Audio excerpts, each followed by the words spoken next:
The giving is direct. And so the relationship is direct. And so there is a lot of, it's very two-way in in the best relationships. It's very two-way of, money flowing from the donor to the nonprofit, the business or individual to the nonprofit, and then like impact and storytelling and all of that positive, flowing back. And then together they're creating something more through how they, communicate that. All right, welcome everyone. I am so thrilled to be here today with Kate Williams. I'm going to let her introduce herself in a moment, but Kate, I'm just so grateful for you and your time and the work that you do and for joining me today. So thanks so much. Oh, thank you. I'm so happy to be here. What a great opportunity to have a conversation. So yeah, if you would like me to just briefly introduce myself. That would be wonderful. Sure. I'm Kate Williams, as Mallory shared, and I'm the CEO of 1% for the Planet, which is a global nonprofit focused on environmental philanthropy. So we have members in the business space as well as individuals who commit to giving their 1% back to environmental nonprofits. And can you tell me, I mean, you and I were connected many, many years ago when I was one of those environmental nonprofits. But can you tell me a little bit more about sort of the history and the structure and the innovation of 1% for the Planet? Sure. And it's our 20th anniversary this year. So it's fun to talk about kind of where we've come from and where we're headed. Wow. So really appreciate that.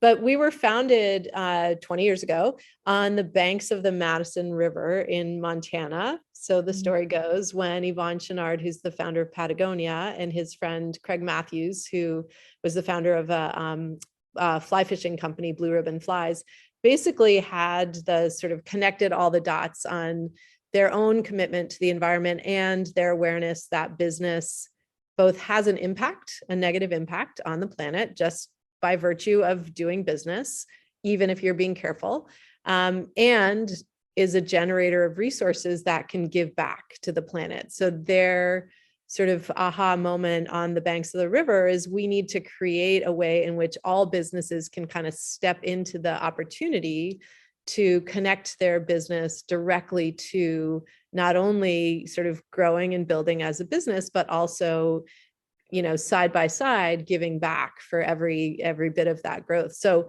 1% for the Planet was born as a way to have businesses essentially pay rent, is a way to think about it, for acting and growing and doing all the things that businesses do that are wonderful and impactful on the planet, such that business can become increasingly a force that sustains our planet so that, it can be a thriving place for future generations.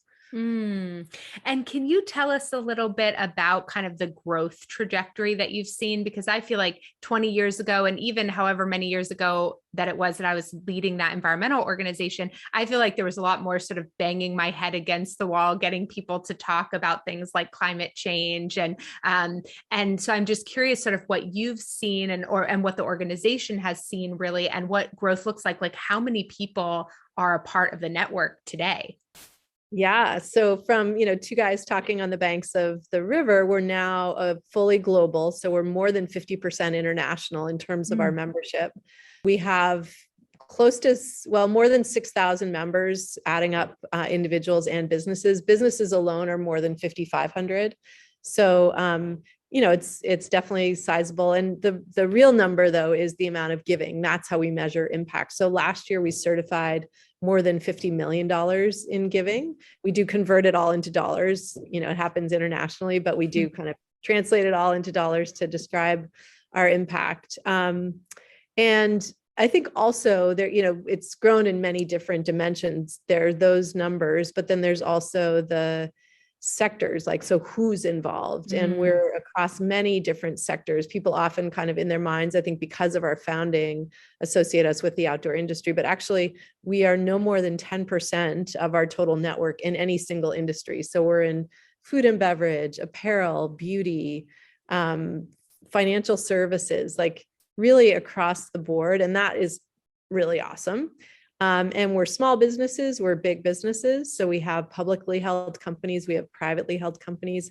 So what we love about all of that is not only is diversity stronger than, homogeneity, but it also really signifies that this isn't, a sort of niche strategy for doing business. This is a core business approach. And really every industry can integrate philanthropy into the core of their business operations as a way to sort of connect the business to driving change through nonprofit giving. And that's super exciting to see that. I love that. And and I think that's so exciting to see that diversity across sectors. And it's been so fascinating to watch the growth around ESG funding and just sort of this shift in corporate awareness around so many things.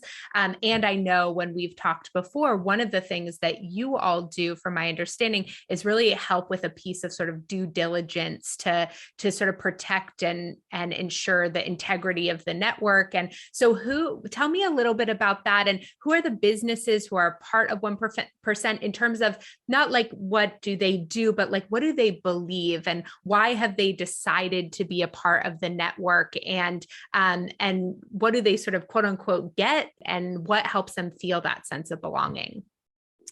Yeah. So again, I would say the businesses are many and diverse in terms of kind of who they are as they come to 1% for the planet. And what I mean by that is that one of our internal mottos is progress, not perfection. If we were to screen out every company except for those that have already, hit the highest levels of sustainability, I would feel like, well, so what? Like, how are we really making the world better? Those companies have already figured out a lot, and that's awesome.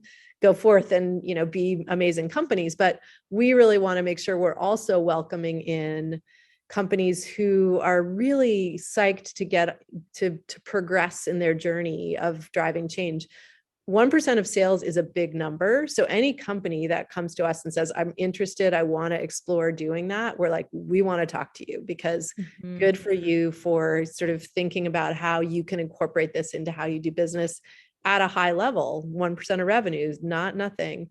And what we really, look for, we'll talk to anyone.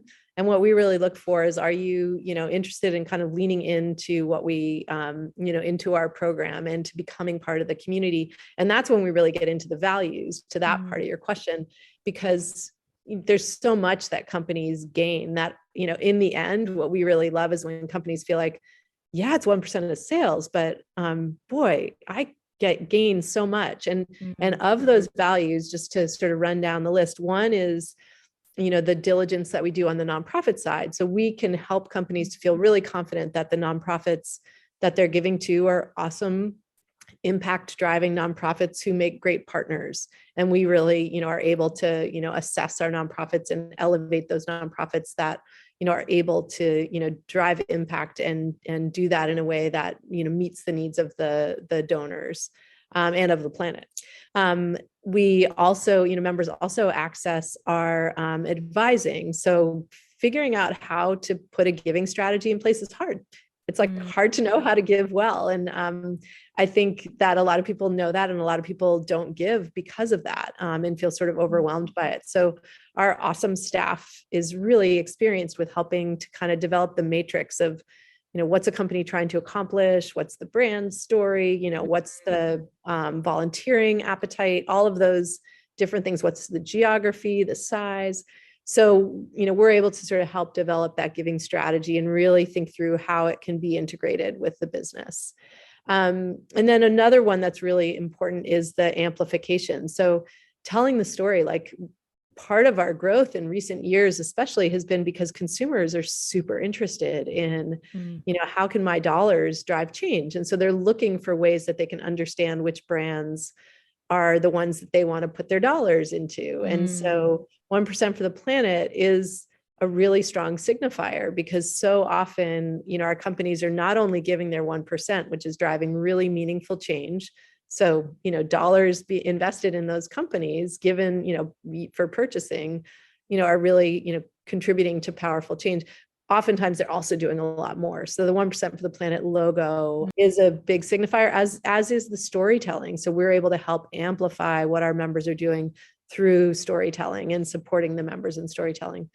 And then I would say, last but not least, and there's some other values as well, but it's an amazing community. So for individuals and businesses to become part of this community of people who are making this commitment, it's like so powerful and so energizing. And there's so many stories in our network of, members who, access this powerful community. And then they start saying, okay, so 1% giving is one thing. And now I'm going to do all these other things because I'm so inspired by these other members. And I'm also like practically instructed too, like, oh, I see how they're doing packaging. I can ask this person about how they're doing their banking.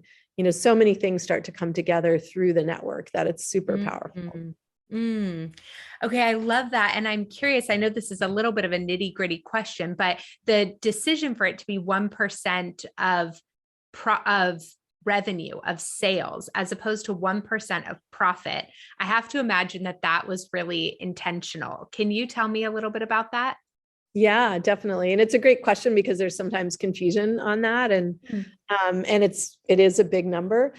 I mean, basically it's that revenues or sales is a verified commitment every single year. Whether you do well or don't do well, you have a revenue number, right? So it's a commitment that has to withstand the test of time. And it also is a commitment that really makes it clear that investing in the planet, investing in nonprofit partners isn't something that you kind of opt in or out of based on whether or not you had a good year, because you're having an impact on the planet, whether or not you're having a good year, right? So it's important that you're building in this paying of rent, because we don't get to choose not to pay our staff or not to pay our rent if we have a year that's a little tighter than a good year. We sometimes may struggle with that, but we still do it because we know we have to have those things in place to operate our business. We also need to have a healthy planet in place for its own sake, but also for us to have an economy for the future. So, 1% of sales really captures that whole philosophy in a really meaningful, very, specific, tangible way. I love it. And I think it's I have to imagine that it creates a level of consciousness around the commitment all year long, as opposed to something they might do at the end of the year or during sort of one reporting cycle, because it's a real, and I feel like with environmental investments, there was a headline in the newspaper the other day that said something about, climate, like aiding climate or something like that there was going to be something in the budget to aid the climate.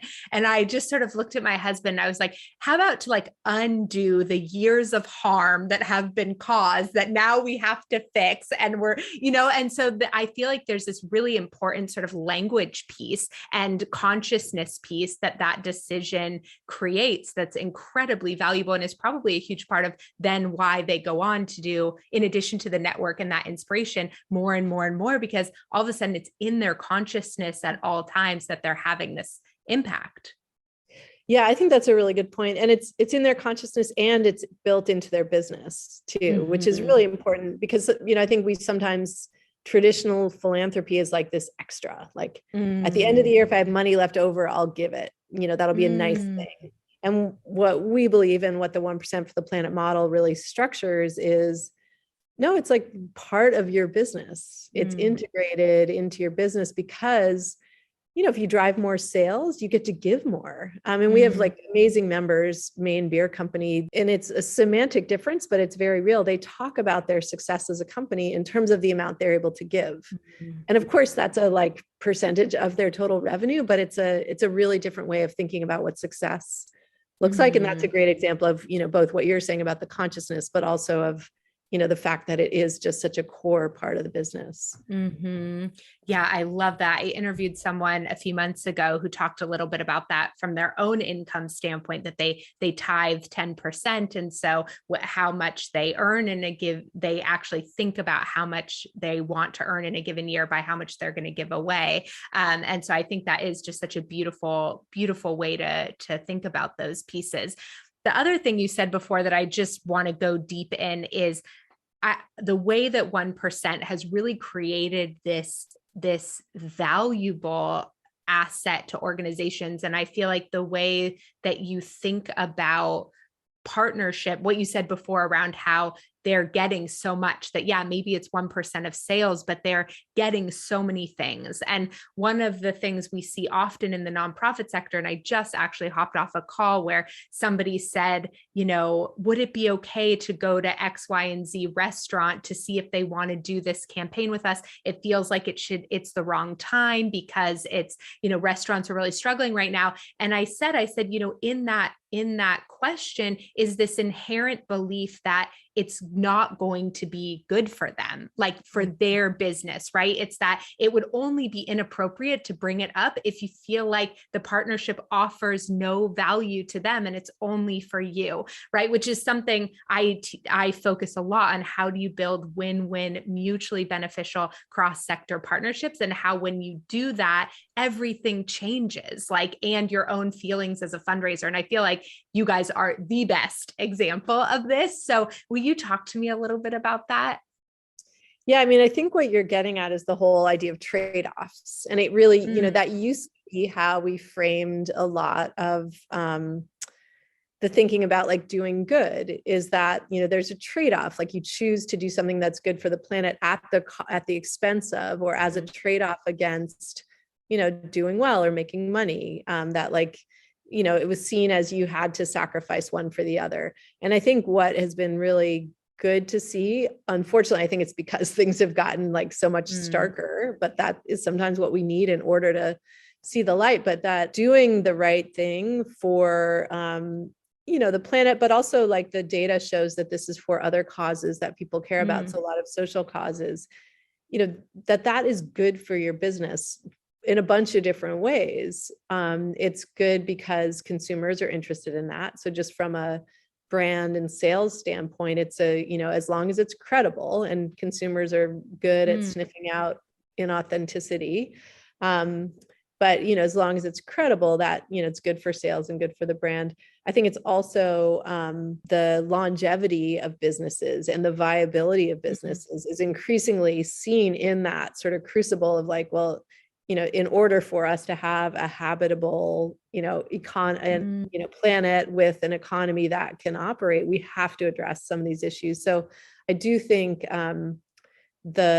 while there are still some trade-offs, because sometimes there have to be upfront investments in order to sort of get into a more sustainable place. But, by and large, we're increasingly seeing those trade-offs get sort of equalized so that then, which is awesome, because then we can really start talking about the real stuff, which is that how in the world could we not do what's right for the planet? When did we get it into our heads that there was an economy that should be at odds with a healthy planet? If you think of the economy should be an ecosystem, which should be compatible. And I know there are people out there who are, probably, listening and thinking, what does she know about capitalism? I have studied these things, and, a good, thriving, long-term economy. And it, some of it has to do with the time horizon that you want to think in. I think about, my children and future generations, 1% for the planet. Our whole purpose is we want a thriving future for our planet and future generations.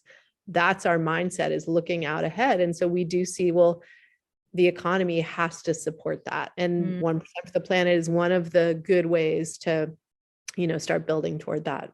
I remember thinking about that so much in, econ classes, or just the way that it always felt like the environment was this separate conversation. It was like, if you want to learn about the environment, then you go take environmental science. But in all these other disciplines that drastically impact the environment, we're never going to talk about it. And that has finite resources and all these things. So but I think you're right, that zero, like moving away from the zero sum game and thinking about that in terms of the length of time that you're thinking about, what it takes to thrive and live, and survive and all those things, I think is so important.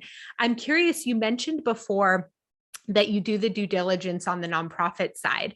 Can you talk a little bit about what you look for or sort of need to guarantee in order to say that a nonprofit is the right partner to be a part of the network?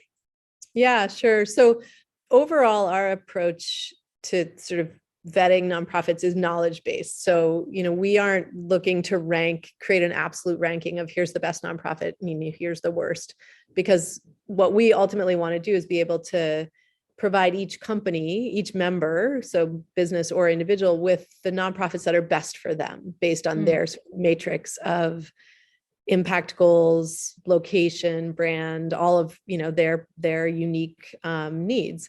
So in order to be able to do that well, we want to understand our nonprofits really well. And so it's knowledge-based. So our vetting process is basically an information gathering process, and that we work through in stages. So there's an initial stage that we're doing just to make sure they're, legit nonprofit focused in the areas that are, within the sort of larger frame that we're working in, which is the environment, using, but pretty broad. Like we've incorporated environmental justice. We use the UN Sustainable Development Goals as a way to really kind of look at the environment as more than just straight up, protecting acres, and really understanding some of the interconnections between some social and environmental issues, planet and people.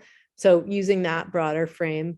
And then we, from there, sort of dig into what's the impact? How are you measuring change? We also look at things like partnering, because unlike, foundations where there may not be an expectation of a kind of relationship and engagement, for most of our members, there is a greater expectation and hope for more of a relationship, and the ability to sort of have shared storytelling or, partnerships. And again, based, different companies. And this is largely, I'm mentioning companies because it's largely on the business membership side. They are going to be the ones who are more interested in some of that. But then we are able to sort of provide those best fit nonprofits.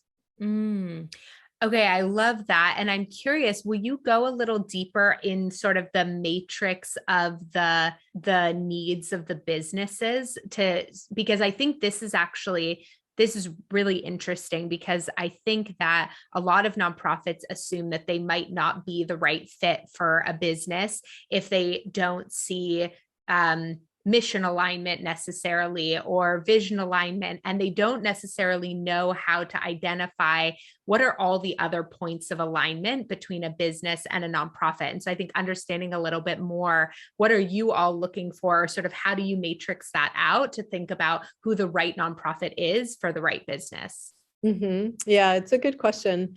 So basically we seek information on both sides. So we, get a good understanding of our nonprofits and sort of what they're doing, how they operate, all of that. Do the same for the businesses. And specifically what we're sort of seeking to understand is, where are you operating? Do you want to do your giving super locally around headquarters, or, are you looking for global change? So geographic, based on size of giving, typically we're sort of thinking through like, how big a nonprofit do you want to work with? Just, because a small donation to a very large nonprofit, may not be as effective or give you access to as much of a partnership as you might want. So sort of scoping the recipient based on the size of the giving. And that's not always the case, but that's one that we do look at and make sure there's just good understanding there. Volunteering, some businesses want to have their employees able to volunteer. So that is then another cut on like, okay, let's understand. And it may be, many of our businesses, particularly bigger businesses, will have multiple different nonprofit partners. So some are more aligned on the volunteering side, some are more aligned on different giving.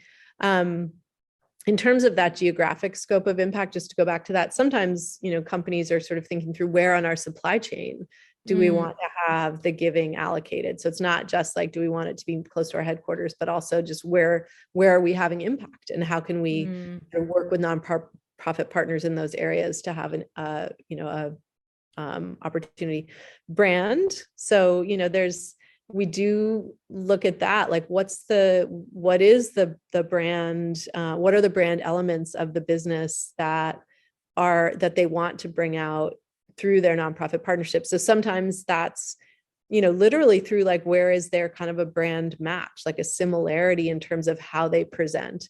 Sometimes it's around like how active is the nonprofit in terms of storytelling, and are they willing to sort of engage around that and share stories? Because sometimes that's super important. The business wants to do meaningful giving and to be able to talk about it, and to have good content that enables them to talk about it in a meaningful way that's respectful of the nonprofit and highlights what the nonprofit is doing. And then, again, like we ultimately are fostering a direct relationship. So the reason I'm hesitating is because then from there it can be, really specific, like the business and the nonprofit, once they're connecting, may sort of figure out what their kind of special sauce is. So to be clear, the way our model works, the money doesn't pass through us. We do the advising, we do the sort of building of both networks of the members and the nonprofits, but then the giving is direct. And so the relationship is direct. And so there is a lot of, it's very two-way in the, in the best relationships, it's very two-way of, money flowing from the donor to the nonprofit, the business or individual to the nonprofit, and then like impact and storytelling and all of that positive, flowing back. And then together they're creating something more through how they, communicate that.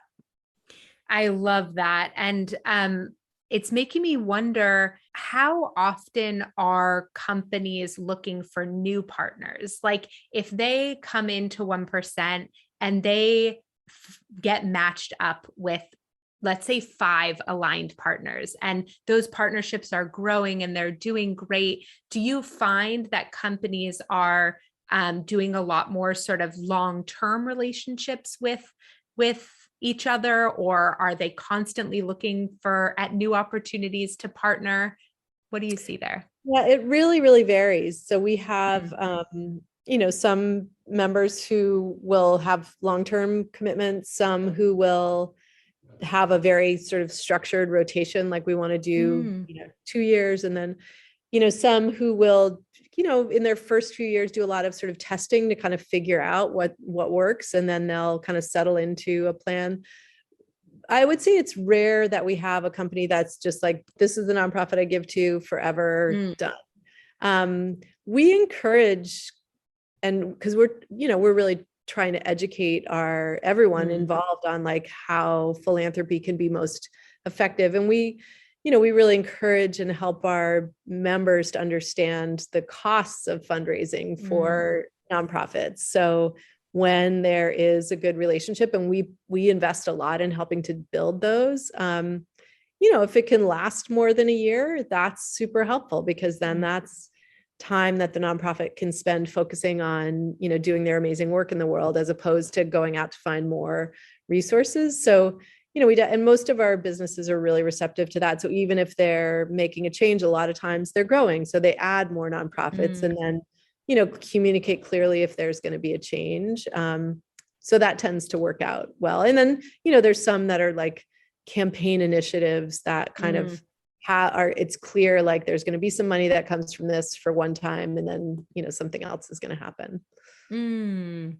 Yeah. I mean, I think the piece that you are just driving home so clearly is that it's really all about alignment, and that you guys do a tremendous amount of work making sure that the organization and the business are aligned, helping them also then, it sounds like, really both identify and then be able to communicate about that alignment. And it sounds like maybe even playing, one of the challenges I often see is a communication barrier between nonprofit professionals and the company. And so even if I perhaps as the outsider can see, oh my gosh, there's so much brand alignment here in terms of what this company is doing around this and what this nonprofit is doing here, when we're in our like tunnel vision, and especially if we haven't worked with the other sector before, or been inside it ourselves, there are just sometimes these words that I watch people kind of miss opportunities around.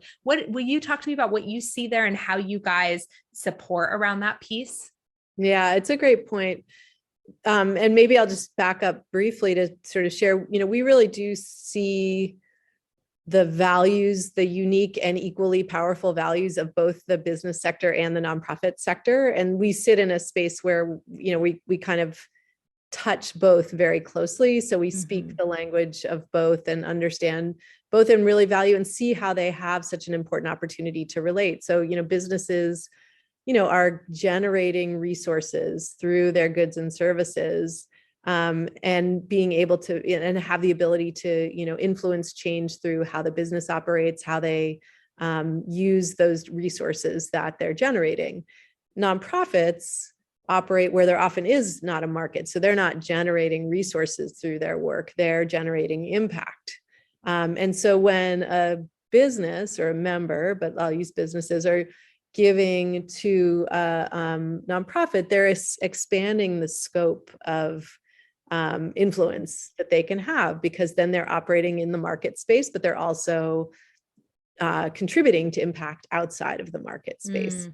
And so that relationship is super powerful. So for us, like understanding that clearly and really seeing like there's generation of resources and there's generation of impact over here. And, that's a little bit of a simplification, but, largely that's true. And I think one of the keys is that idea of going where there is no market and sort of operating where there is no market to drive change.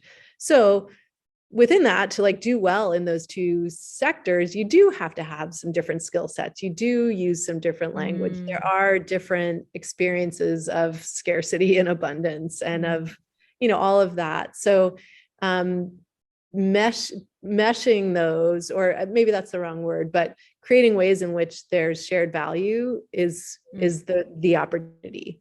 And the transfer of money from one to the other is like the kind of most tangible piece of the interaction, but it's not the only part of it. And so, really fostering a shared sense of different and equal power is really important, and something that we, really believe in terms of, impact and resources. Like we need them both, and they fuel each other, positive impact, I should say. And I do, we in different ways, through the conversations that our amazing account managers and our team is having on a regular basis, just really try and foster understanding, like for nonprofits, help them to understand, like, here's what these businesses are looking for. And like, how can we help you to be ready to communicate that to them so that you can, be a good partner with them. And for businesses, helping them to understand, like, unrestricted dollars are super helpful. Like for you to come in and tell them how to spend, tell the nonprofit partner how to spend their money is sometimes really challenging. And even though the money is valuable and you understandably want to understand what's happening with your dollars, let's figure out a way that, we can, help you to stay in the unrestricted space if at all possible. So, we do as much kind of real-time education as we can. And that is what we have found to be most effective, because when we're doing it sort of in the context of building relationships, as opposed to white papers and, stuff like that, it really is operationalized. Yeah. Wow. I, inside my course, the Power Partners formula, I do this thing called asset mapping, where I have organizations basically lay out all of their assets, because I believe something so similarly. And as someone who grew up in the nonprofit sector, I spent my entire career here, and really it gets in your head that the only thing of value at the table is money, right? When we're in this like constant hamster wheel hustle, just trying to hit our budget goals, it really can drive this really deep sense of scarcity. And for me, a lot of what changed the way that I saw that and thought about that was going through an executive coach certification and starting to track, like, what are my thoughts and beliefs? Are they true? How are they correlated to how I feel? And then ultimately how I show up as a fundraiser. And one of the key beliefs was that, I felt like I was always asking people to do something they didn't want to do. And when I really looked at that belief and did a lot of work around it, it shifted ultimately into actually great fundraising is not an ask, it's an offer. It's about opportunity and partnership and collaboration. And there are all these things of value.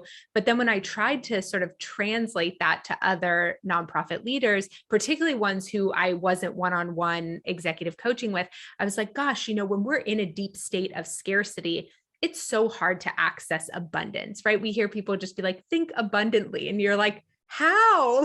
That feels so far away. And I was really struggling to figure out kind of, I don't mean quick, but, in a sort of self-guided way, how can I help people move out of scarcity? And asset mapping was a really tangible way. And I didn't even totally anticipate it to happen the way that it did. And then it really started to shift the power dynamics at the table, because these fundraisers started to be able to show up really recognizing I have a lot of value here, and maybe there is going to be alignment and maybe there's not, but yeah, money is not the only thing at this table of value.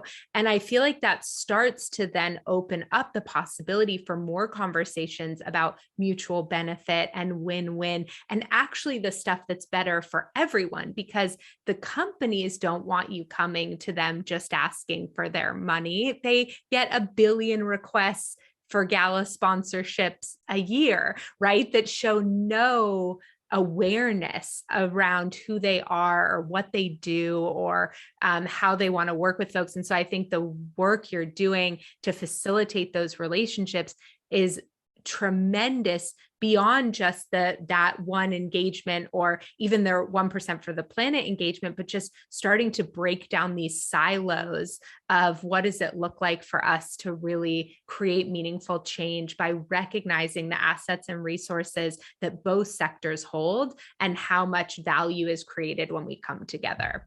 Mm-hmm. Yeah, that's great. The asset mapping, I love that framing, because I really do think for us, operating with a awareness that, their assets across all of our stakeholders, and how do we, leverage those together through relationships to drive as much good as possible for planet and people. Mm-hmm. I also just interviewed this woman for the podcast, Vanessa Bonds, and she's a scientist who studies influence, and she wrote this book, You Have More Influence Than You Think. But her sort of scientific research is really focused on all the different ways we underestimate our influence, and she's studied fundraisers and donors in particular. And one of the things that came out on that interview that I think is really relevant to this is how much people in power often underestimate how influential their sort of suggestions are. And so we were talking about this in terms of kind of restricted and unrestricted funding, that because people who have more quote unquote power, and power sometimes being that construct of money being the most valuable thing. So the person with the most money has the most power, right? But so people with more power in a perceived situation, because they have a lot of autonomy, incorrectly assume that the other person at the table also has that same amount of autonomy. So they sort of throw out ideas thinking we're loosely brainstorming, but then the fundraisers this donor said we have to do this. and they restrict the funding, and they buy the truck, or they do whatever the thing is, instead of asking more questions or trying to get clear. And so I think also the fact that you're talking about power more transparently is just so critical. And I'm just so glad you brought that up.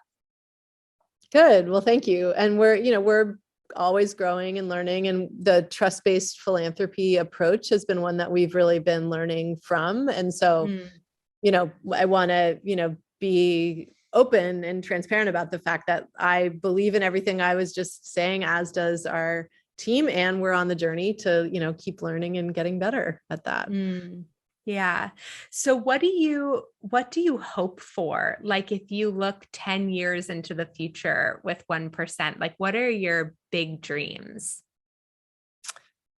Well, back to sort of where I started in terms of talking about this concept of paying rent for the planet, like, with the idea behind that being that it's not something that you kind of think, well, should I opt in or opt out of this? It's like, it's actually something that you do. Like if you have a business, you do this. So, my vision, our shared vision is to really grow and become sort of a recognized global standard for how like a business should operate, in a really core way, not as like an add-on, but that 1% check, like that's part of how we manage ourselves in the context of the world that we live in. So definitely, see that growth. And we think about that in terms of sort of brand awareness,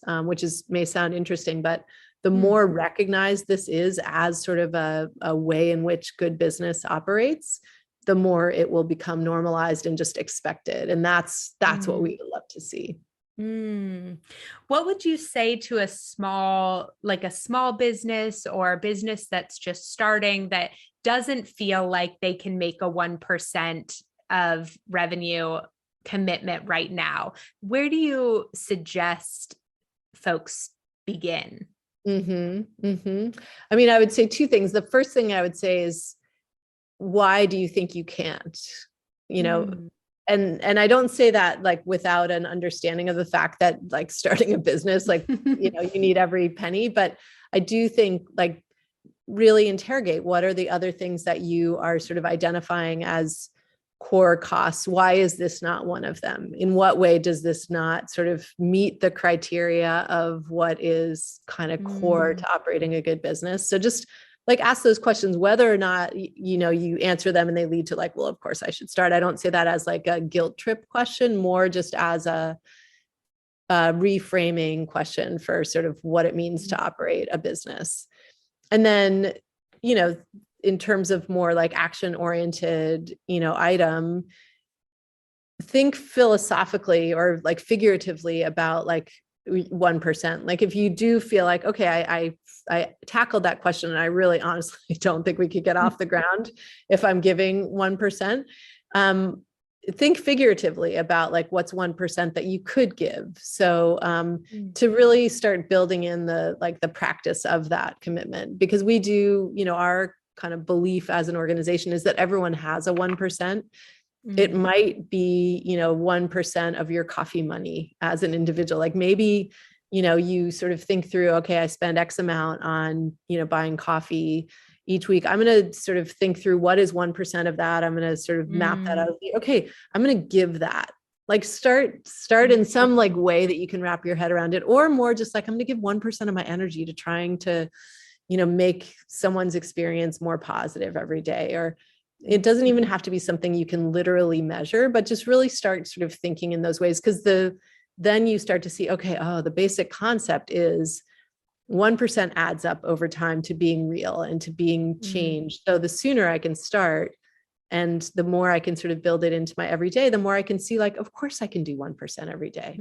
Of course I can. And so really creating that mindset that, small steps add up to getting to big mountaintops.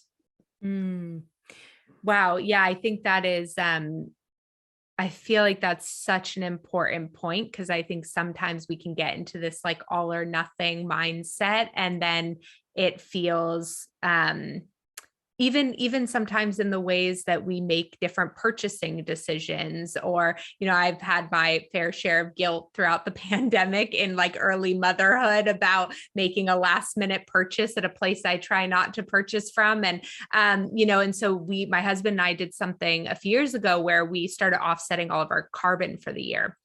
And it was an interesting it was just a way to sort of bring it into our consciousness around all of our different decision making throughout the year. And it doesn't mean that we never make decisions that have an impact on the planet. I think, like you said at the beginning, which is so critical, is that we are having that impact, and we need to accept that and recognize that. And even the most, even businesses that are built with the intention of being more sustainable, just by being businesses, are creating a situation where they need to pay rent. And so I really like that framework, and just, not being about like, are you bad or good, but that this is something we're all participating in. And so we should really all, contribute to our time here. Totally. Progress, not perfection. Yeah. Yeah, I love that. I love that. Well, so tell everyone where they can find you and where they should go if it's a business listening to this, where they should go to learn more about becoming a member, and same with a nonprofit, if those happen to be sort of different places. Yeah. So our website is 1percentfortheplanet.org, all spelled out in letters. If you anywhere on the website, you can learn a lot of good information. There is a join link, and you'll get information there about both individual and business membership. So encourage you to go there. And then I'm on LinkedIn, Kate Williams. So definitely, invite people to connect or reach out that way. Awesome. And is there any question I didn't ask you that you were hoping I would? I don't think so. This has been a wonderful conversation. So thank you. Yeah, no, it's been such a pleasure. Thank you so much for taking the time to chat with me today. Thank you.